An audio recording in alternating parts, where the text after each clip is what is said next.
एगो जनी के सैया जी अपना पत्नी से बड़ा प्रेम करत रहे।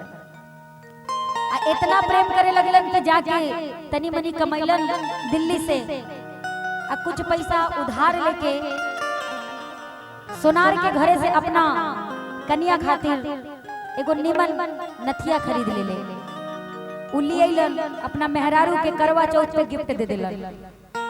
लेकिन जब वो पहन के बाजार जाता रही ना तो जे सोनार बा वो जब जब देखा था वो नथुनी पहन के भौजी के जात के तब छेड़ा तक कहा तक का हो भौजी का हाल चल बा भैया मजे में बाड़े में।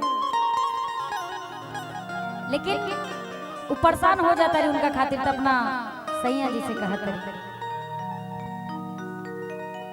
कि राह चोलीला टटोकेला सोनार सैया जी। कहा तरीके ऐसा काहे कोई नहीं जब कमा लेती पूरा तरह से तब लिया के कि राह चोलीला टटोकेला सोनार सैया जी। काहे नथिया गढ़वला उधार सैया जी।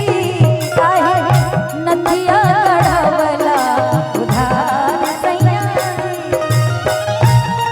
राह चोलीला टटोकेला सोनार सैया जी। राह चोलीला टटोकेला सोनार सैया जी। काहे नथिया गढ़वला उधार सैया जी। काहे नथिया गढ़वला उधार सैया जी।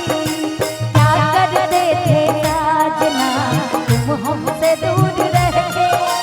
क्या करते थे राजना तुम हमसे दूर रह के। हम तो जुदाई में अकेले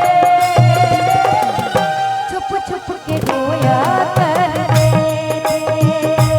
हो छुप छुप के रोया करते थे।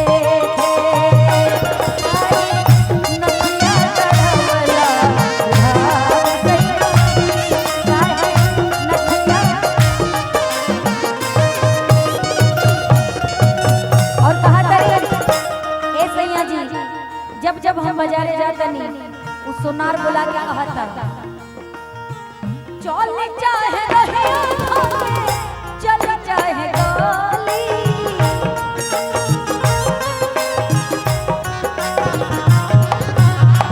कहेला कि है आवाहन काली।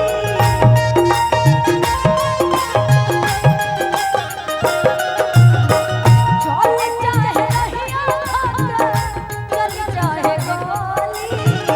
कहेला कि है आवाहन काली। जल्दी करत होई बहारा से प्यार सैया जी।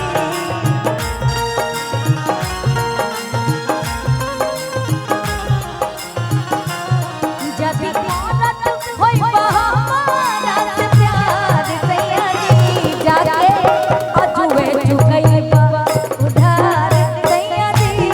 जाके अजुए चुकैबा उधार सैया जी।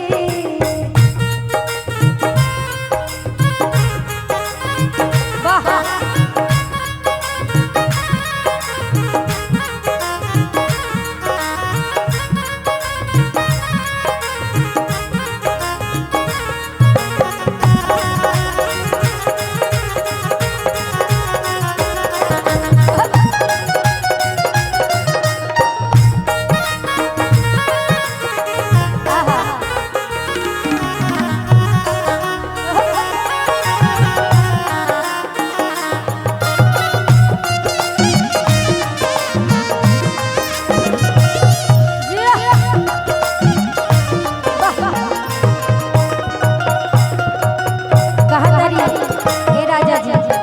कितना परेशान करेला यही कारण। सोना हो सिंगार मोहर भइल बाटे फीका।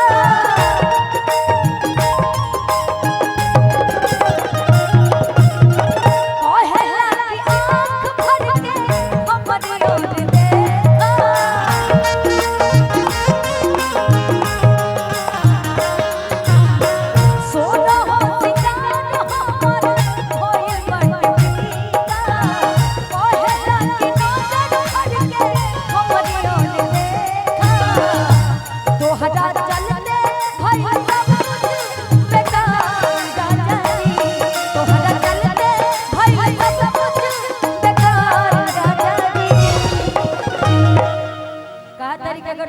उधार ना खरीदता तो हमरा के उ टोकत ना। यही चक्कर में तोहरा चक्कर में हमार सोरहो सिंगार भी बेकार भइल बा। आ जब जब बजरिया में हम जाइला तब तब हमरा के लाइन मारेला कहेला आ करेजा जड़ जाला तब मन न करेला सोरहो सिंगार करे के कि सोरहो सिंगारू हमार भइल बाटे पीका कहेला कि नजर भर के हेले तनी देखा आ तोहरा चलते भइल बाटे सब बेकार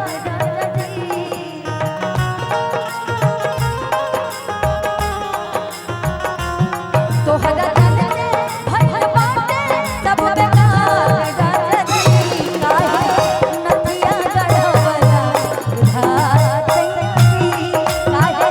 नथिया गढ़वला उधार राह चले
अच्छा थोड़ा